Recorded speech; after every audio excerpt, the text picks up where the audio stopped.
Do you know how a car's air conditioner is cooled? Today, we will use the installation of Sui-Tang air conditioning system to quickly understand the structure and principle of automotive air conditioning.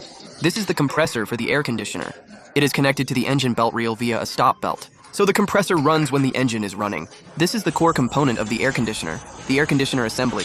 It contains a blower inside, air conditioner evaporator and expansion valve and other parts. The hole is located on the right side of the meter. During instrument installation, the air conditioner expansion valve will penetrate deep into the front compartment through the reserved hole in the front and tail gear. This is the high and low pressure pipe of the air conditioner. His end is connected to an air conditioner expansion valve. It was he who put the air conditioner assembly. The compressor and the condenser are connected in series. It is the pipeline that circulates the refrigerant. Thick is a low pressure tube. It's a high pressure hose. The position of the expansion valve needs to be fixed with a screw. At the same time, cover the heat insulation plate to isolate the engine heat.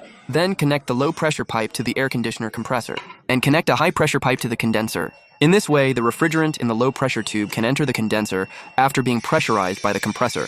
Compressors are divided into variable frequency compressors and variable frequency compressors. This compressor, like Sui-Tang, uses an inverter compressor. The compression power can be adjusted as needed. Reduce fuel consumption. This is the condenser of the air conditioner. It's mounted in front of the radiator, like a radiator. It cools the gaseous refrigerant flowing through the condenser with the help of the running airflow and the radiator fan. It condenses the gaseous refrigerant into a liquid. The condenser is then installed on the body along with the front end frame.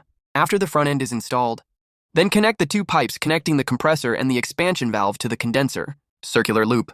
After being compressed by the compressor, the high-pressure gaseous refrigerant will condense into a liquid state in the condenser. Then it will flow from the high-pressure pipe below to the expansion valve and atomizes into gas as it passes through the expansion valve, so as to enter the evaporation tank to absorb the heat of the surrounding air. The blower blows cool air into the car after cooling. There is also a cold wind.